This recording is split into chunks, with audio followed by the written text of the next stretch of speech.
And we're live. Podcast for all seasons.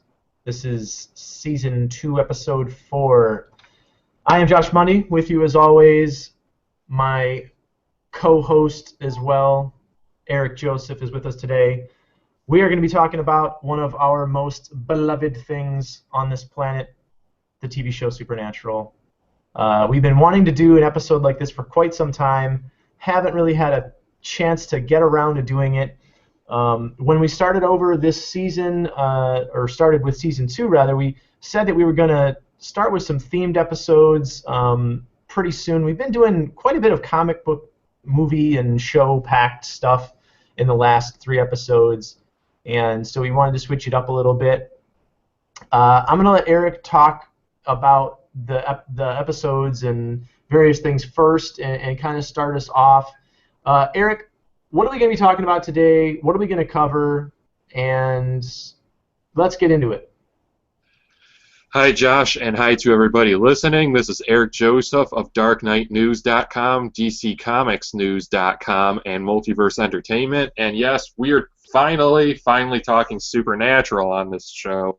We've mentioned it in the past, just when the subject came up, but we haven't done a themed episode in quite some time, so it was long overdue for us to do Supernatural. And just throwing it out there, since you may be listening to this on Dark Knight News or DC Comics News, and even if you're a Supernatural fan, you may wonder, what's this doing here? Well, because Supernatural is a Warner Brothers show and DC Comics publishes Supernatural comics. They formerly did it under Wildstorm before, but Wildstorm was an imprint of DC Comics before it folded. And we're going to talk the show Supernatural a bit, give you our favorites and whatnot, and we will talk Supernatural comics a bit before the episode is over. But first, the show that brought us here. First, I'd like to say that I've been a Supernatural fan since the beginning. I watched the pilot episode when it aired. I've been on since season 1. Josh didn't become a fan until at least, I think like right before season 4 is when he started watching. He did a binge, and then he hopped in and was able to get it.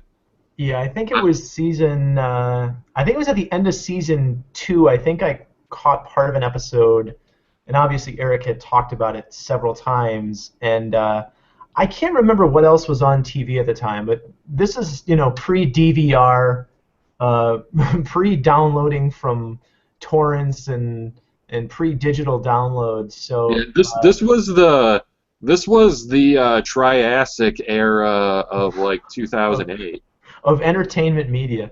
Well, the show didn't air until 2005. Yeah, 2005 was the debut. Yeah, 2005. So on the WB network was the first season. Right, that's right. But 2005, it was hard to watch. I was watching a lot of shows. Smallville still was on the air, one of my favorite shows, and several others. And Supernatural, if I would have realized how spectacular the show was, word of mouth can take you so far, and I definitely wanted to delve into it. It was like, one more show? And then after the pilot episode, I was hooked, obviously. But I think it was maybe at the end of the second season or the beginning of the third season that I started getting into it. But it might have been that for Eric has a much better memory than I do. Yeah, because I remember it was at the end of season 3. I was like, oh man, I think I was on the phone with you that night, and I was like, man, what a cliffhanger. Dean went to hell, and you're like, you were like, yeah, that sounds like a real doozy or something, and you had no idea what I was talking about. Right. That's why that was before season 4. You did a binge of the first 3 seasons. Right. So hey, why don't we talk about for those of the uninitiated? Why don't you go over what is the general common, or rather the gist of this show? What, for the uninitiated, the ones who live under a rock and have never somehow heard of Supernatural or don't know what it's about, what's the show about? What's it like? And go over the general, the general whole idea of what the show is. Basically, and what we love, it's a show that really focuses on character, but it's a horror show. And of the past decade, I haven't been too pleased with the horror genre in movies, but Supernatural has been my favorite horror product, and I recommend it to everyone who loves the genre. But it's the story of two brothers who hunt ghosts and monsters. In a nutshell, that's it. And over the years, it's gotten a bit heavy on its own mythology, so with it being in season 10 right now and season 11 confirmed as being on the way, I would say don't start watching new episodes now, but by all means watch the reruns on TNT, and I don't know how many seasons are on Netflix, but a lot of people have been binging on that, and I've been seeing people lately who are saying, what's the Supernatural everyone's talking about? Then they finally watch it on Netflix. They're hooked. They're binge watching it with their significant other or whomever, and I can't sing the praises of the show enough. But the first two seasons are still very special to me for just those isolated episodes, the freak of the week type deals, because Eric Kripke, the show's creator, admitted that he was very much influenced by the Scary Stories to Tell in the Dark books that we read as kids. Those terrifying scholastic books. Yeah, the books that had pictures way too graphic for children and have since been edited. Right. And, of course, there's also your cultural and mythological folklore, and they eventually brought in pagan, Judeo-Christian traditions, Norse mythology. Basically, in the world of Supernatural, pretty much every religion's valid, right? Right. They found a way to make it into this great mishmash, and especially since season 4, when they started dealing with the Judeo-Christian apocalypse and right, gods and demigods are real. That's when it really got heavy on its own mythology, and it works, and it's a show that introduced comedy and makes it work. It introduced metatextual stuff, makes it work. We'll get into that more when we discuss our favorite episodes in a bit, but I just want to say that as much as we sing the praises of the show and we know the one-liners and stuff, we may not get all the in-jokes of what's called the online SPN family, because I don't think Josh does either, but I personally don't frequent forums and stuff. I don't belong to. I can help it. I've come across way too much what is referred to as slash fiction in my forum forays, and yeah, that didn't end well ever. Yeah, we know what Wincest and Destiel are, and that's about as much as we're going to discuss them. Yeah, we're not huge fans. We'll paraphrase a line that's been spoken at least twice on the show. You know we're brothers, right? Exactly.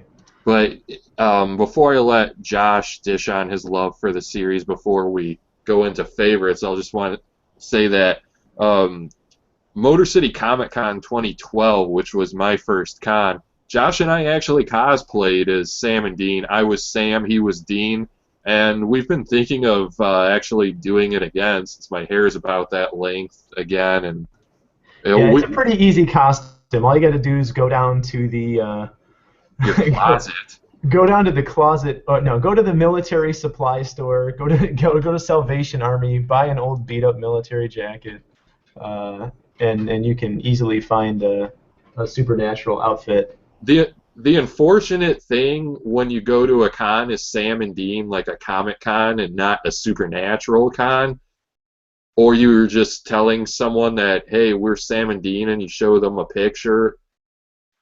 People don't know you're Sam and Dean unless you tell them, because you're just dressed as two guys. Right, two normal guys.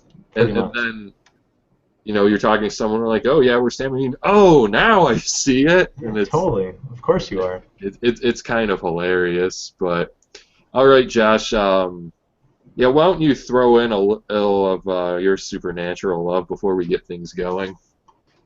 Absolutely. So it's not the first show that I actually, got into a little bit late. I think it was the second season of Lost as well, which I didn't catch until the first season had come on DVD, and then I think it was about halfway through the second season, and ended up playing catch up through reruns, luckily. But it's it's one of those shows where it definitely had an appeal. I like the supernatural elements in and of themselves. I didn't know that they had such a emphasis on occultism and things like when Eric references the Freak of the Week, it's typically a reference to Smallville, where a new villain each week, and you never quite knew who the villain was going to be necessarily until you got about halfway through an episode. So a little bit of mystery involved as well, which most people are fans of. Whereas the cop show might rely on the procedural and the whodunit of, the murder or whatnot. You often had similar elements in this, whereas the cops were played by Sam and Dean, often in the roles of cops or FBI agents, which has become a mainstay of the series. But like Eric said, it's more or less two brothers hunting monsters, and it's a pretty basic concept that then, when you take into its logical conclusion, it's this mentality of, if monsters exist, then what monsters exist? And if these monsters exist, then some of these monsters are almost like gods or demigods. So do they exist? And then the answer inevitably became yes. And do demons exist? And yes, they do. Well, if demons exist, do angels exist? And if angels exist, does God exist? Is there a God? Is there gods in general? So, taking this logical conclusion, they really open the show to this really broad, big mythology, which people who stay with the show for several years, as obviously the fans of this show have, it lets you and lends itself to an inordinate audience. That being said, I really liked the first concept, is this idea of that it's two brothers investigating supernatural deaths while searching for their father who's gone missing, and had kind of led them in the life of what they called the hunter, which is people who hunt these supernatural beings that the rest of society doesn't realize even exist. It's a fantastic concept. Obviously, it's one that's had some very lasting staying power. It's in its 10th season, confirmed for an 11th, like Eric stated. So it's got its hooks in people, and it's become quite a bit of a cult and cult following. And we've seen a lot of shows that are actually very similar to it. I believe it's NBC or ABC's Grimm has a very similar concept. Yeah, it's NBC, and Grimm is pretty much diet supernatural. Yeah, Grimm is definitely diet supernatural. I remember saying the first thing that upset me the most about Grimm was I kept thinking Sam and Dean would make short work of this monster. And the other thing was that the lead star looked so much like Brandon Routh. I was really upset that it just wasn't Brandon Routh, because what the hell was he doing at the time? Absolutely nothing. Now he's on Arrow. But that being stated, Grimm doesn't, in my opinion, hold a candle to Supernatural, and a lot of Supernatural fans would say that as well. Even once I watched like one episode, and it wasn't bad, but I couldn't get into it. But there was something I forgot to say that you kind of brought up in my mind. Supernatural absolutely will ruin all horror movies for you, because you'll watch it and you'll think to yourself, Sam and Dean would wrap this up in a weekend. It doesn't matter if it's demonic possession, a ghost story. You think Sam and Dean will wrap it up. I was thinking the exact same thing. It definitely ruins horror movies for you. Even I thought it was very funny, because as people who know and like horror movies and might have seen, say, for example, the Friday the 13th remake starring that's the dog going, starring one of the stars of Supernatural, Jared Padalecki, I kept thinking that Sam and Dean would take Jason out in that weekend at Crystal Lake. They'd find his bones, they'd salt and burn them. That'd be the end of that problem. and then they'd go for a swim with one of those hot college babes. I mean, that's just all there is to it. So, yeah, if you like horror movies, Supernatural will definitely ruin them for you a little bit because you won't be able to think anything other than the fact that these guys are chumps compared to Sam and Dean. All right, I think here is when we will start to get into our favorite episodes. And what we're going to do here is we're going to give you our top 5 in no particular order. I'll personally list mine in chronological order, in how they aired, and then we're going to give an honorable mention. And when we chose those, our honorable mention at least, keep in mind it's one that it's not necessarily like, oh, this is our number 6 favorite episode. It's one we like, but one we think gets overlooked and may not make top 5 lists. So when we list our personal ones, you'll further get what we mean by that. Okay, so without further ado, my top 5. First one, I will go with the pilot episode, because when I show someone an episode of Supernatural who's never seen it before, I show them this episode not only because it was the first one, but because it so perfectly sets the tone for the entire series. Some pilots for shows do this in a certain way, some don't. I mean, sometimes when you show people a show for the first time, you might just pick out your favorite and say this one has the strongest points, and here's why you should watch it. Even though some of the characters we're now familiar with, like Castiel, Crowley, Castiel didn't come in until the season 4 premiere, and it's hard to imagine the show without him now, kind of like how Lois Lane came in on the season 4 premiere of Smallville. But as I said, it's just rare that a first episode really sets the tone. You see Sam and Dean get on the road together. They hunt the woman in white, which is it's a piece of urban legend that you may or may not be familiar with. I think it might also be called a weeping woman, but I've shown it to people, and they'll say like, "Oh, that's pretty interesting, and that looks like it has great potential," and that's really all you need. And I recommend that to any fan listening who has a friend that's yet to get on board.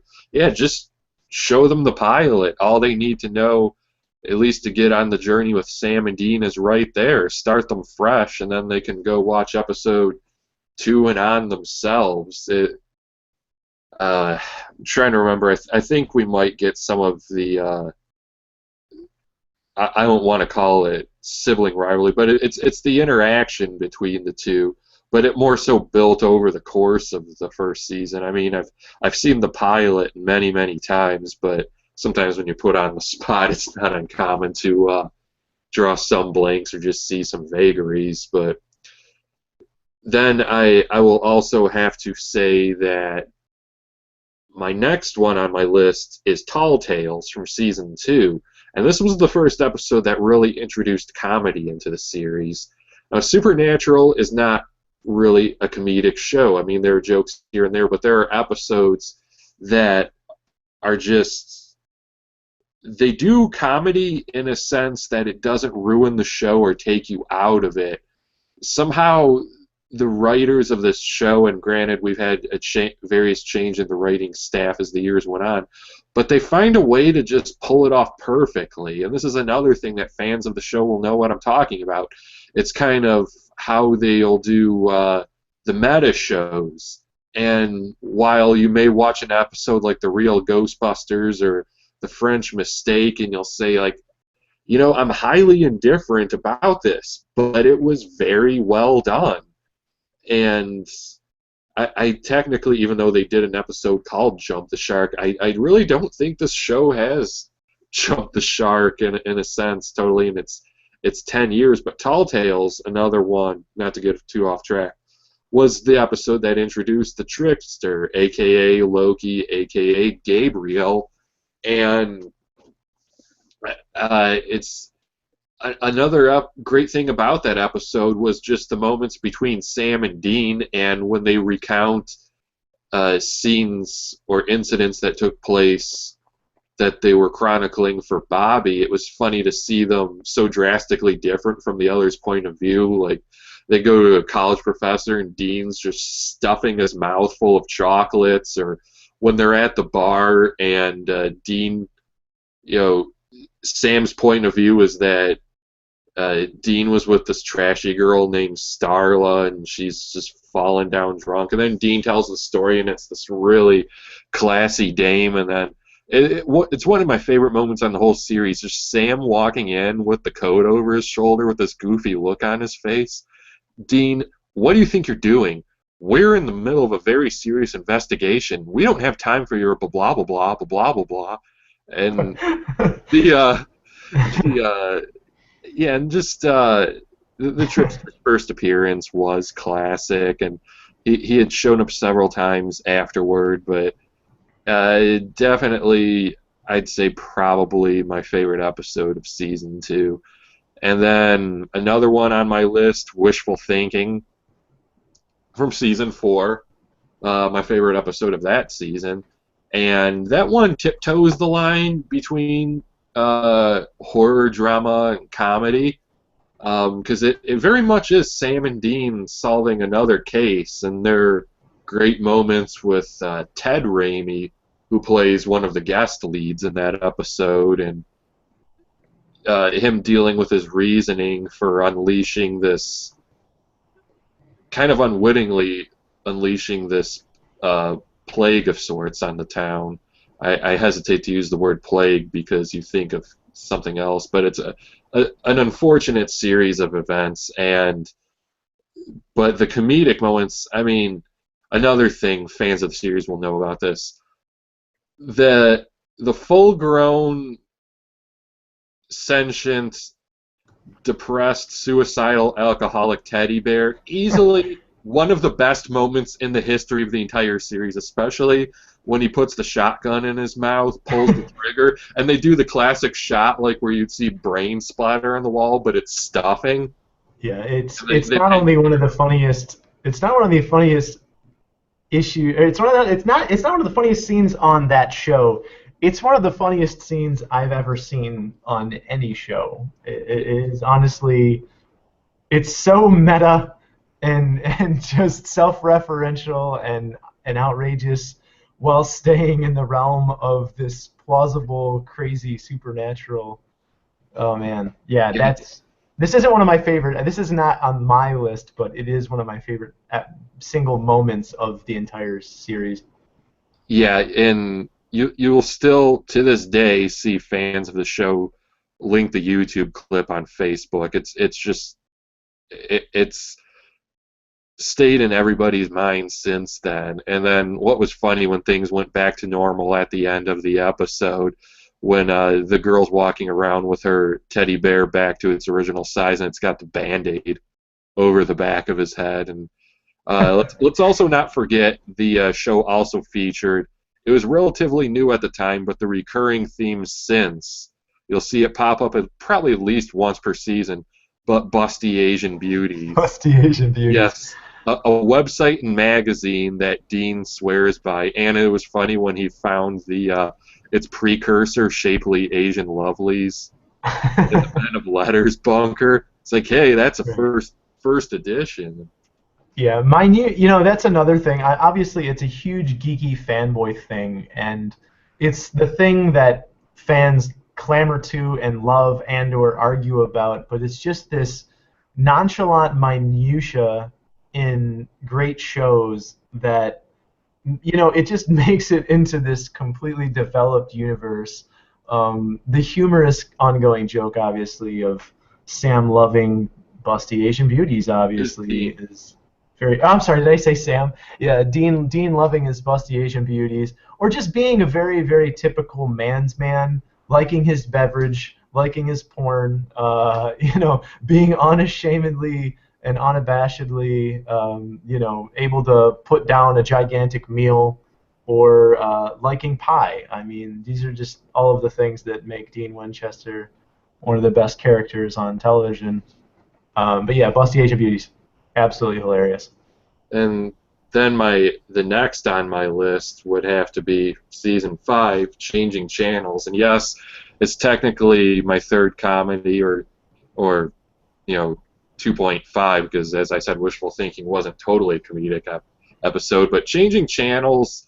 And I'm not really a guy that likes comedies, at least not in the last 10, 15 years. But to reiterate, the show does comedy rather well, and people may agree that Changing Channels may very well be the best episode of the entire series. But it was just funny again. It's with a trickster, and he traps Sam and Dean essentially in the world of television, and they have to live throughout various TV shows, commercials, and the parodying is done so well. We see them do a parody of Grey's Anatomy, which was Dr. Sexy MD, which they later referenced at least once in season 7. And then of course, we had the Japanese game show Nutcracker. We had a parody of CSI Miami. We had old Knight Rider thrown in there, and then of course Herpexia. And they just completely nailed how to do a herpes medication commercial. We had Sam playing basketball, we had the lady doing yoga, the old people slow dancing. There was just one thing they missed, because you can't fit it all in there, and maybe they couldn't get a river for the day, but kayaking. Kayaking. If I've learned anything from medication commercials, people with herpes really seem to love kayaking. Kayaking or fly fishing, one of the two. But fly fishing is more for ED medication than for herpes medication. But kayaking, definitely. Yeah, but just such a classic episode. And then, of course, they tie it all into the ongoing mythology of that season. And we get to the dramatic moments at the end. We get the reveal that the trickster is actually an angel. Spoiler, but most of the people listening to this episode are probably Supernatural fans already. But yeah, just such a tightly executed episode. And now the last on my top 5, Swan Song, the finale for season 5. And in a way also functioned as a series finale if need be. This was after this, Eric Kripke left as showrunner because Sarah Gamble took over for season 6 and 7, and Jeremy Carver's been on for seasons 8 and 9. But it wrapped up Eric Kripke's original plans for the story, concluded the Apocalypse arc, and if you go back and watch it, you can see how if the show didn't get a 6th season, how this would have been the series finale. Just the opening thing with Chuck narrating about the history of the Impala, Sam and Dean as children, and then of course they left it a little open at the end where Sam's suddenly out of the pit, and it's like, oh, that's where it could go in season 6, but you can very much see that Swan Song, in a way, was the end, but it really brought seasons 1 through 5 full circle. And I only hope the day when the show actually does end, because we know things have to end at some point, that the actual series finale is just as good, hopefully better, than Swan Song. It has to end on that high of a note and pay tribute to the entire series. I think the 200th episode that aired earlier this season did a fairly well job of honoring the show as a whole. So perhaps Jeremy Carver or whomever's running things by the time the show ends, because I think it was the president from CW or someone said, as long as the show still produces ratings, there's no end in sight. And speaking of which, the show is moving to Wednesdays again, starting March 18th, when it returns in new episodes, I should say. And before I turn it over to Josh, I'll just give my honorable mention. And again, just a great episode, I think, is overlooked. And some people might find this a little bit tongue-tied, unexpected. This is a live show, folks. But anyway, Playthings season 2, and you might be saying, where's your appreciation for seasons 6 through 10? And we'll talk that a little bit later. And I absolutely do love seasons 6 through 10, but Playthings in season 2 was just, it's a show. Whenever I see the rerun pop up on TNT, I really enjoy watching it because it's Sam and Dean and just this simple, enjoyable, straightforward haunted house story. They see that this place may possibly have a case to work, and they just stay at this mom and pop bed and breakfast hotel that's been around for decades and is about to get demolished. I believe it's its last weekend being opened, I should say. There's a mystery to be solved. It's if you like, just those haunted house type movies, or granted, it's not vampires, but I'm just going to reference Rose Red. Maybe that's a good kind of analogy here. But I recently saw a movie on Schiller called The Innkeepers that, not totally like this, but that's a straightforward haunted hotel movie I'd recommend seeing at least once. But and then we also had the enjoyable moments between Sam and Dean. Sam gets hung over, and Dean saying things to gross him out. And then, of course, another great moment where they want to examine this porcelain doll collection, and Sam has no choice but to go along with the charade. And Dean's like, "Oh, can we see your collection? It would just make his day. He has a bunch of these at home. He has little outfits he loves to dress them up in." And Sam's just like, "Yes, it's true. I love them." And just and hopefully there's a few people out there that appreciate the episode as well. So I've been blabbing enough. Okay, your top 5, Josh. I know you have a few that maybe I said, but maybe say a few things about them that maybe I failed to point out. Sure. So I do have a couple that match yours. Again, and not necessarily mine. Also are in chronological order. And my first one is the pilot. Again, it's an extraordinarily well done episode that blasts off this, what now has been this 10-year trek that Sam and Dean have gone on. It's a fantastic episode of television in general. There's a few shows that come along every so many years, and I find that a lot of shows tend to nail, sometimes nail a first season. I will be an unashamed admitter that I watched the first season and loved the first season of Desperate Housewives, and a lot of people laugh at that, but if you like mysteries, it's just a gigantic season-long mystery movie. And this show reps so many things that I love about multiple genres: the horror genre, supernatural elements, mystery, and character building into one really well-made episode. I love the character. I love the characters of Sam and Dean, and it introduces a couple other characters. We get John Winchester as well, and we also see that there's a catalyst for this huge journey that they go on.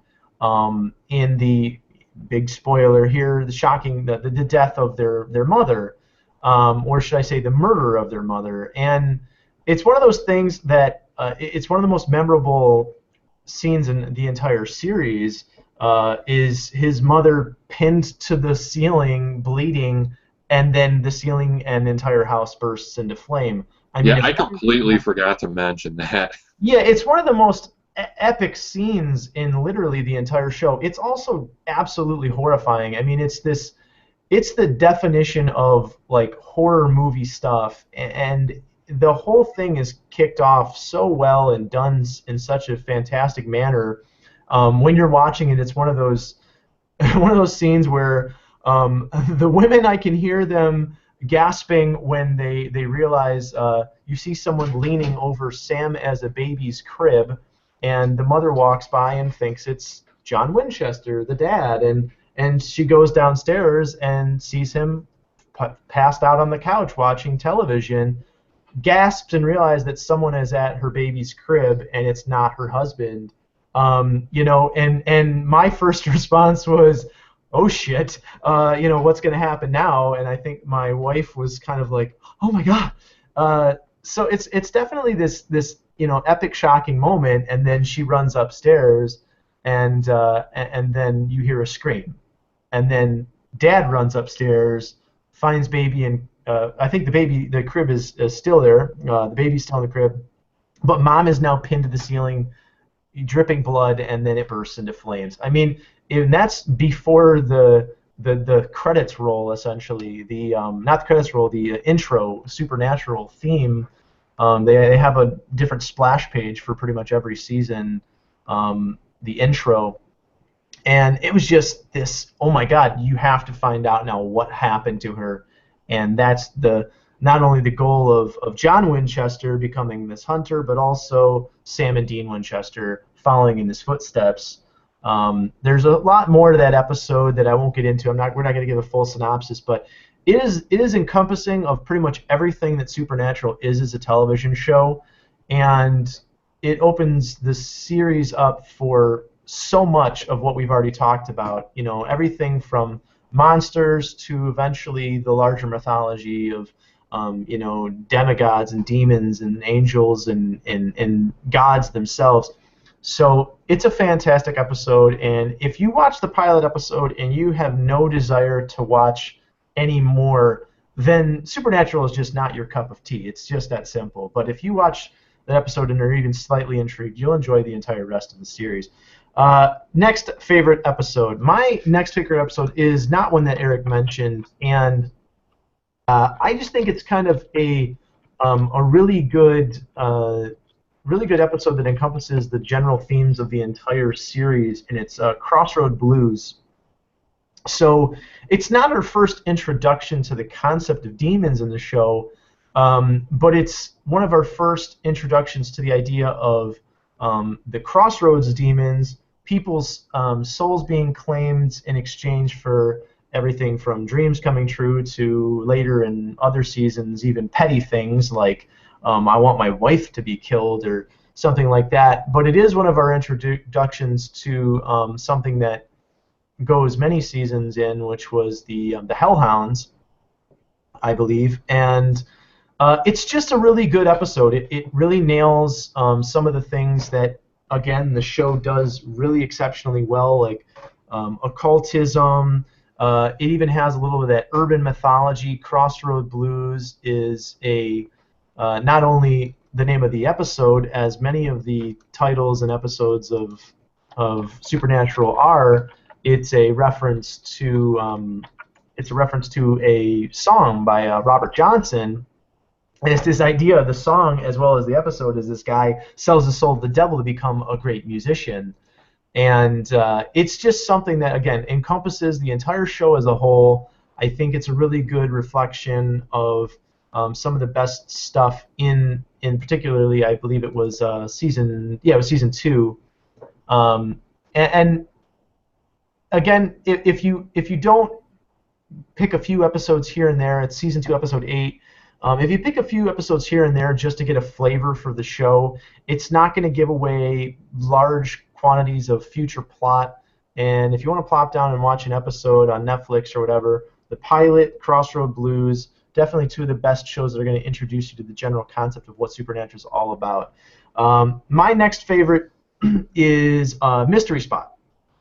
So whereas Eric's was the introduction of the trickster / Loki, again, the show deals with not only gods but demigods, and they mention Loki, a popular god from Norse mythology, as now made famous by Marvel's movies.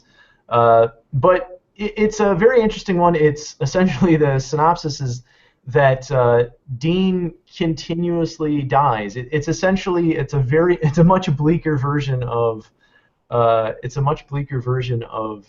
Groundhog Day, with Dean dying over and over and over again, reliving the same Tuesday, and Sam has to keep living through this entire day where Dean dies. One of my favorite things about the episode is the last time that Dean dies, quote unquote. Sam really goes into full hunter mode. You know, he was kind of reluctant to become a hunter until that point. He didn't want to live the life of a hunter, and you really see him commit to the idea of being a hunter in this episode. And so I think it definitely is a good launching point. But also, of course, more Trickster / Loki, which was, you know, a fantastic character that has some recurring stuff in the show. My next favorite jumps all the way up to season 5, episode 8, which is also one of ones Eric mentioned, Changing Channels. It's a more comedy-based episode. It's super metatextual, which is the long term for kids who know the word meta, but don't know what it actually means. You know, it encompasses a lot of things that are fantastic, not only about show, but are humorous about just television in general. Paging Doctor Sexy, you know, it's just one of those things that it plays on so many of the things in so many television shows that are absolutely funny to people. People make fun of them themselves. Like you see you see a soap opera come on the television, and most people are like, "Oh God, how can you watch this garbage?" And it's one of those things that they make plays on that as well. But Dean and Sam are forced to play their roles in order to kind of move on to the next channel, hence the title, Changing Channels. I think my favorite line from this entire episode is, Sam's character, rather, in the Dr. Sexy show, MD, gets called a beautiful coward like 3 times in a row. Brave coward. Was it a brave coward? Something like that. Yeah, it's just one of those things where, you know, he gets slapped and she has no other response. You're a beautiful, brave coward, and you know. I just saw the episode like a week ago, and now I'm not getting the dialogue right. It's just one of those things where it's very humorous. It's the kind of just absolutely campy, ludicrous dialogue you hear in a daytime soap opera, especially, you know, General Hospital or something like that. But yeah, the Herpetrex commercial, you know, was just so spot on. I actually remember this. So this is now we're moving into the DVR days. I'm going to fast forward. It goes to what I assume is commercial, and my first thing was, you know, my first thought was this groan, and it was like, oh God, I hate these fucking commercials. So I went to fast forward it, and then I saw as I'm fast forwarding it that Sam is playing basketball, and I said, holy shit, this is not a commercial. This is them making fun of these commercials, and it was the most spectacular thing that the show has ever done, as far as that, like, extraordinary parody that it sometimes lends itself to. But another Loki episode, you know, he's a favorite recurring character for a lot of people, and I think it's very funny. Very funny episode, but also very much in the realm of, you know, lending itself to the mythology of the show, moving the mythology forward. We realize that that there's more to this character than meets the eye. Eventually, we learn that he's an angel, Loki, and so it's a great episode. But my last on my list is also Swan Song. So it's a season finale, but also, like Eric said, it could be stated as a series finale of types. It's one of those things where some people, honestly, even, you know, deep Supernatural fans, think that the show should have ended at that episode. They honestly think that the show could have ended there and maybe should have ended there, and that it's all been downhill after that. There's been fantastic episodes since season 5. And like Eric said, you know, a lot of our mentions haven't been season 6 plus. I wrote down actually a 10 10 episode list of my favorites, one from each season, and then I pared it down. But it's a fantastic episode that encompasses, again, all the things that are great about Supernatural. It hits heavy on the mythology. It hit heavy on the relationship with the brothers Sam and Dean. It even plays into the minutia of the show. It tells us, even something like the Impala is significantly important. It's almost its own character in the show. They're driving around in their dad's beat up old car.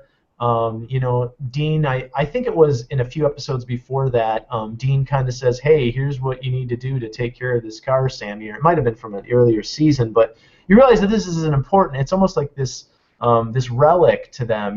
There's lots of these elements through the show, the ruby knife, Dean's necklace, and the Impala is definitely one of the most long-lasting and recurring, not necessarily plot elements, but thematic minutia that does well in the show, and they bring it into the mythology in a way with Chuck, who's the prophet, stating that it's one of the most important things in the universe is the Impala, and you have to watch the episode to fully understand why that's the case. But it kind of saves them in a way, their memories that are associated with this car. And it's a fantastic episode. It really does, see the season and the series even come to a nice, clean end. I would not have loved to have seen it as a series end personally, but it's a fantastic show. Fantastic episode, rather. My honorable mention, it's actually one of my favorite episodes, too. It's not necessarily my number 6, but with a few others, like Sacrifice or French Mistake, or like Weekend at Bobby's. It's one of those ones that it nails down a lot of elements of the show, but it's season 4, episode 1, the premiere of season 4, one of the strongest in the entire series, and episode's titled Lazarus Rising. But we get to the introduction of one of the most beloved recurring characters, Castiel. We get the introduction of angels, and one of my absolutely favorite lines of the entire series, when Dean gets introduced to Castiel and is like, who the hell are you? They try to kill this guy with literally everything that they have, salt, rock salts, I think silver, and the ruby demon knife, which kills everything that they know pretty much to that point. And they realize that this guy is a lot bigger of a possible threat than they've dealt with. I think you're remembering it all differently. Don't they end up stabbing him with the ruby knife? I think Bobby might have tried. It's been a while since I've seen it, but Castiel, they tried summoning him throughout the episode, and when he would try to speak to him in angel form, glass would shatter. The psychic got her eyes burned out. It wasn't until the very end of the episode where he appeared in a vessel. Right, he finally appears in the vessel, the infamous Jimmy, and it's one of those things where Dean says to him, who the hell are you, kind of, and he says, my favorite line in the show, he says, I'm the one who gripped you tight and raised you from perdition. It's such an angel thing to say. The absolute spectacular Misha Collins in that gritty voice that he's put on, I'm the one that gripped you tight and raised you from perdition. It's just absolutely fantastic. Full, wings on display. It's absolutely one of my favorite show episodes outside of my top 5, and it is often overlooked in terms of top 5s. I actually looked at quite a few lists when preparing for this episode, and it was never really in anyone's top 5. I don't even think it really made a lot of top 10s, so I thought it was relatively overlooked, and I wanted to mention it. But we're gonna wrap up that part of it. What else did you want to touch on, Eric? Because we have about 15 minutes left to wrap, and then we got at least two more topics on our agenda, but of course, this ties into when we were saying season 5 and beyond. Let's talk a little bit about the current state of the series.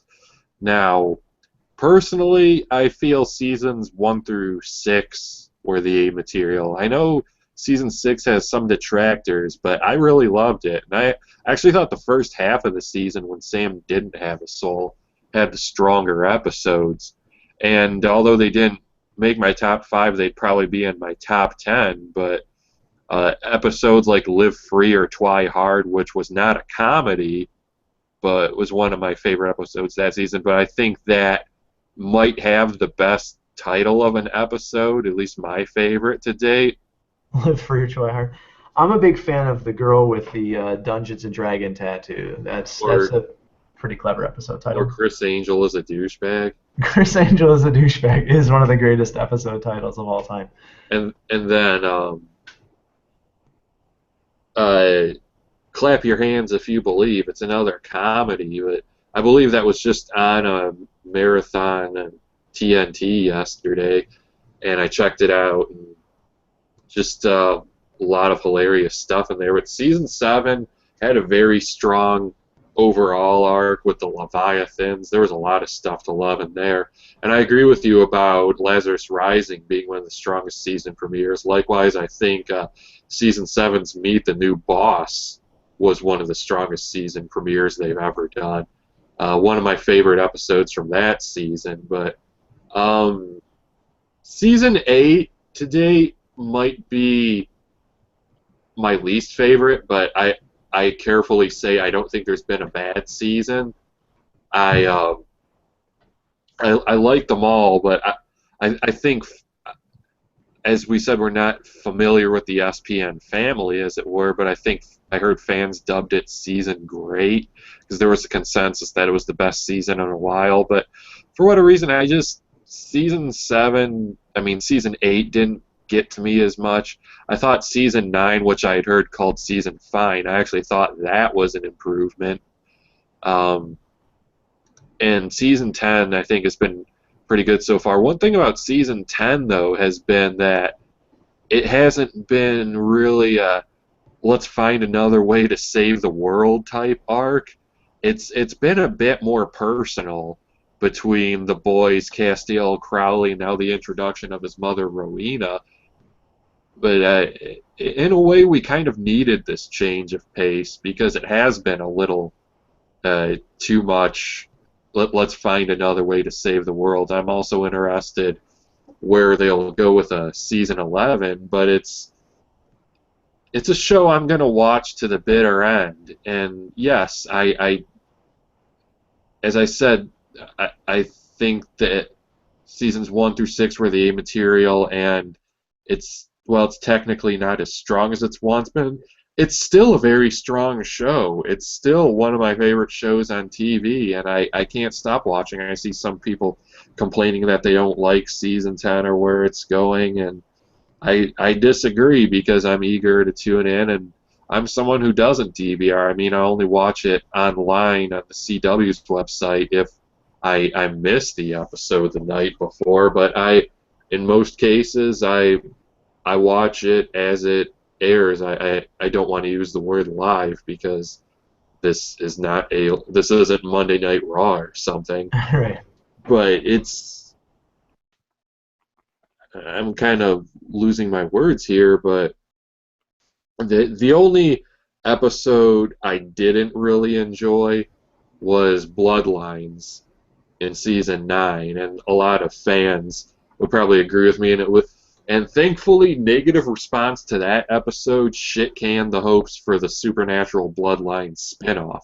Now, the CW isn't against a future Supernatural spinoff, but before I let Josh muse on his current state of the Supernatural series, Bloodlines was not very supernatural. I mean, it was a backdoor pilot to the hopeful Bloodlines TV show, and Sam and Dean only played minor roles in it, but it didn't feel like Supernatural. And when the day comes for a possible spin-off and to maybe carry the torch when Supernatural proper leaves the air, it has to have that similar feel yet be its own thing, but and maintain the same level of quality, because Bloodlines felt like a Vampire Diaries spinoff. And sure, there might be fans of Vampire Diaries and the originals listening to this, but I don't like those shows because they're horror soap operas, the whole teen supernatural romance movement,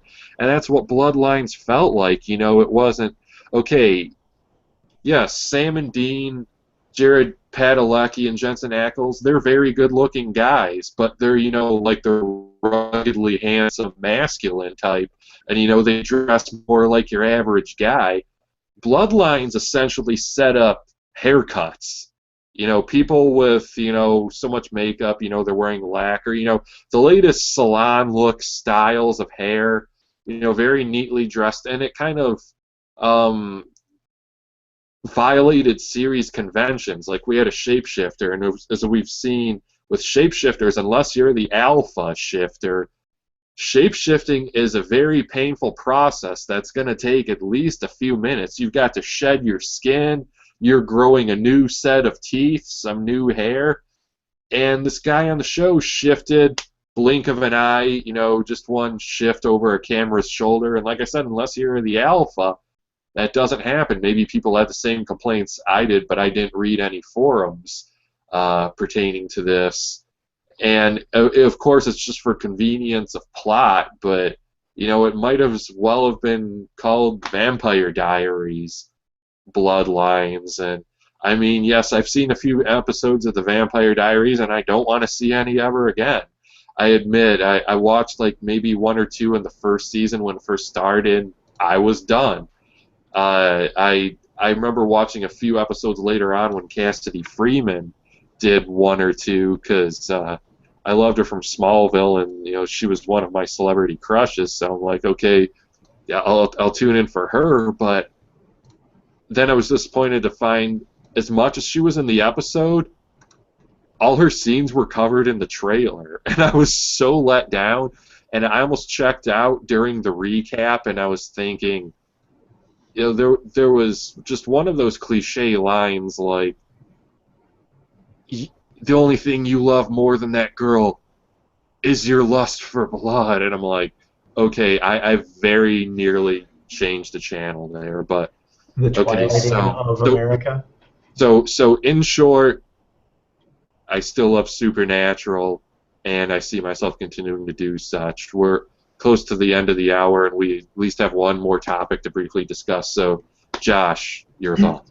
Yeah, I definitely enjoy the season post season 5, and I did, like I said, make a list of 10 episodes, and I absolutely did agree with your take on Bloodlines. I didn't hate it nearly as much as some people did, but it definitely would have made for a very poor Supernatural spinoff. The idea that you're not going to have these guys going around and taking care of things all over the country didn't make a whole lot of sense after you've given that to us in 9 seasons, and almost 10 seasons at that point. It was almost the end of season 9, and I think that if you're going to have somebody take over the throne, or rather take over the reins after Sam and Dean are gone, if they do, I think that it would make sense that it be maybe a hunter that we've seen, or someone who has had an association with them and is going around and kind of carrying that flame, carrying that torch.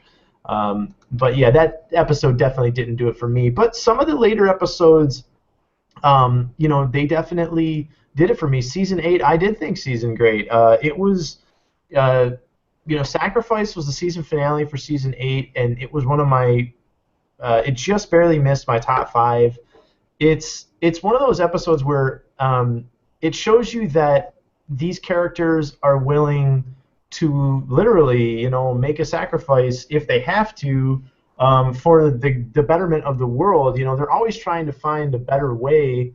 They're always trying to find a way where it's not necessarily going to take that ultimate sacrifice of death or going to hell or all of the various things that have actually happened in the series. But when it comes down to it, if they absolutely have to, they're going to. And it reminds me of, I believe it was a quote from I think the Fallout games or something like that. But, that greatest of virtues, sacrifice, and it absolutely was a good encompassing season. They're trying to shut the gates of hell, and I think that the show has proven that even after its original viewed end, it can make good episodes. It can make for good seasons, good themes. I will say that season 10 definitely seems a little bit weak sauce, for lack of a better word. But I do like that it has a very back to basics feel, and that we're kind of getting that weekly bad guy. Season 8 and season 9 did a little bit of that from here and there, and I think that it allows itself for some pretty strong stuff. I mean, I think that when shows have gone as long as this show has gone, 9, 10 seasons, name the last series that you've seen on television that's actually gone that long. Friends went for 10 seasons.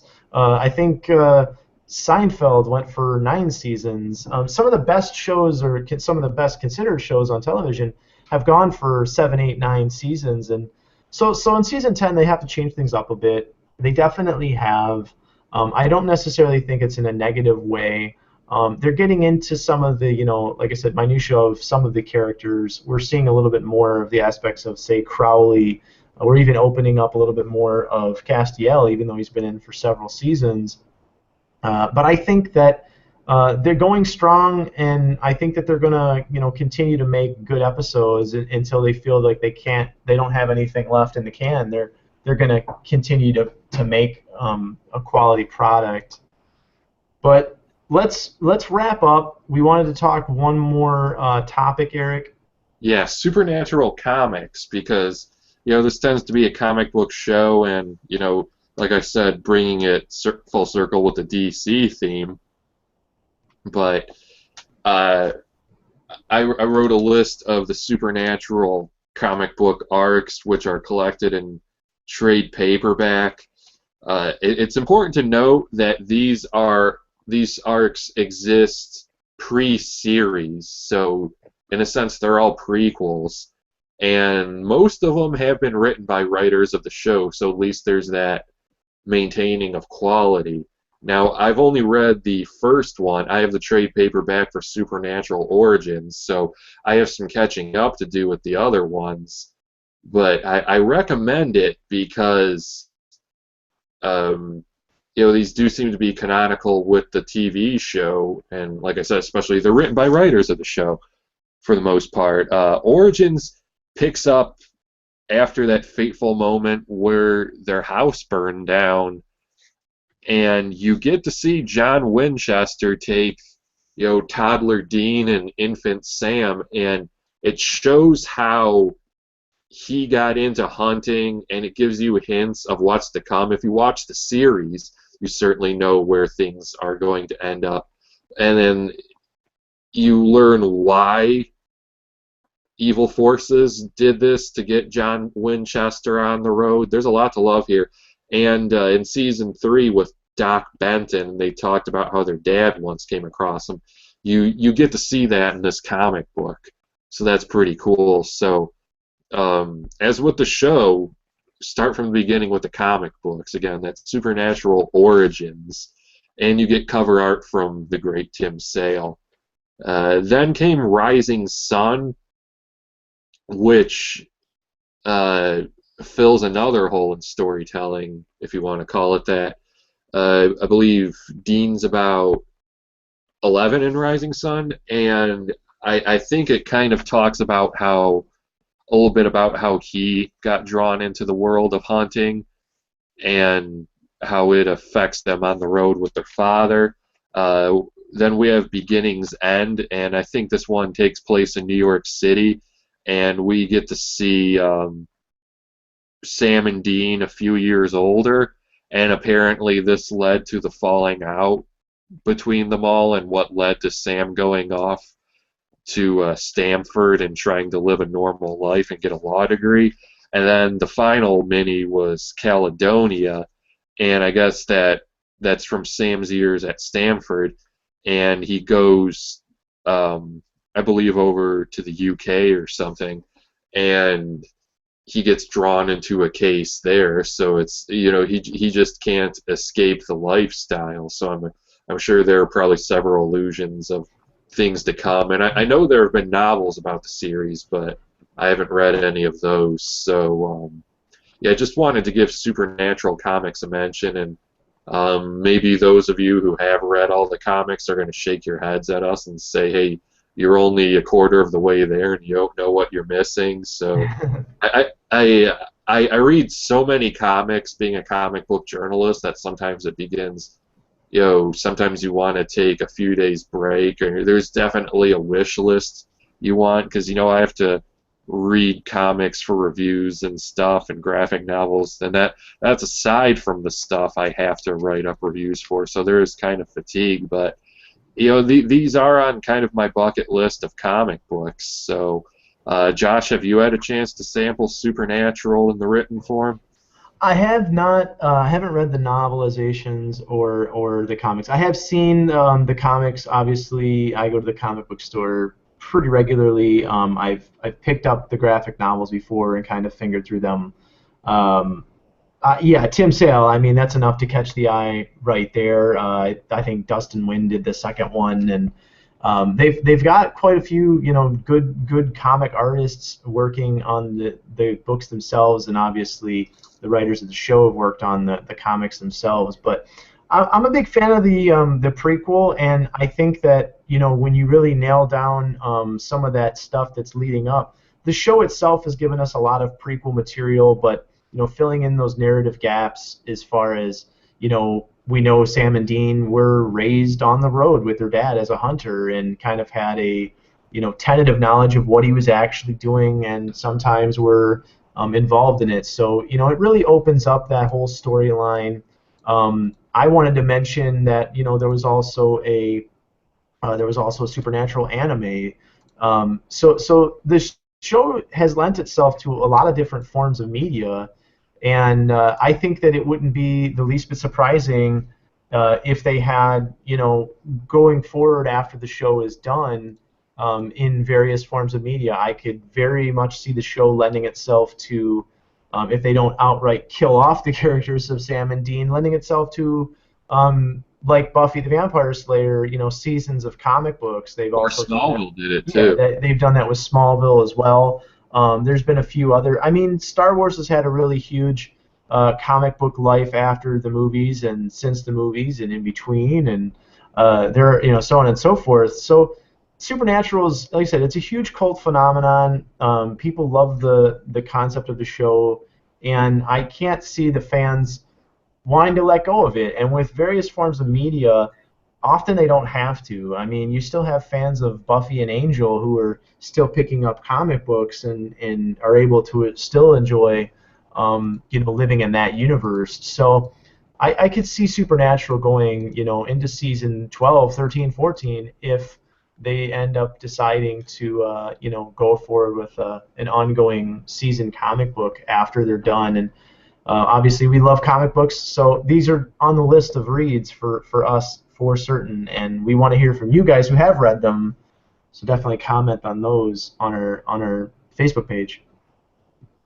Yeah, I think we'll start to wrap it up here, but I absolutely agree with you that it all hinges on what the actual series finale is going to be. If there possibly could be a story, or maybe with other characters, but I could definitely see there being a Supernatural season, whatever it is, comic book, and I would read it. But before I start to close and plug our websites, I just want to say that I will have a review up before the week is out. I received the Black Hood #1 from Dark Circle Comics today, and that's, granted, I have not had the chance to read it, but I know that this is going to be something special from the talk surrounding it. So be sure to look for that review on our blog site, multiverseentertainment.wordpress.com. Hopefully I'll have it up by tomorrow, as we're recording this show on Thursday. But as for our websites, for all the latest Batman news across all forms of media, be sure to check out darkknightnews.com. For all the latest DC-related news across all forms of media, check out dccomicsnews.com. And then for all the latest Archie, Dark Circle comics, our entire backlog of podcasts, and then miscellaneous news. For example, I posted a James Bond story there today. Check out our blog site, and again, that's multiverseentertainment.wordpress.com. And be sure to like us on Facebook at facebook.com/a-podcast for all seasons. We should be back in about a week or so. There's a good chance our next episode will be a .1 episode. If that happens, it will be exclusively on Multiverse Entertainment, but I'm going to try to talk to the other brass at DKN and DCN about possibly posting it on the sites, but we'll see. So until our next episode, thanks for listening and goodbye. Yeah, thanks for joining us, guys. As always, hope you enjoyed the show. Go check out Supernatural. You know, you can find it on a lot of the various streaming formats, iTunes, Netflix, Hulu, and whatnot, even CW's website. So thanks for joining us, and have a good night.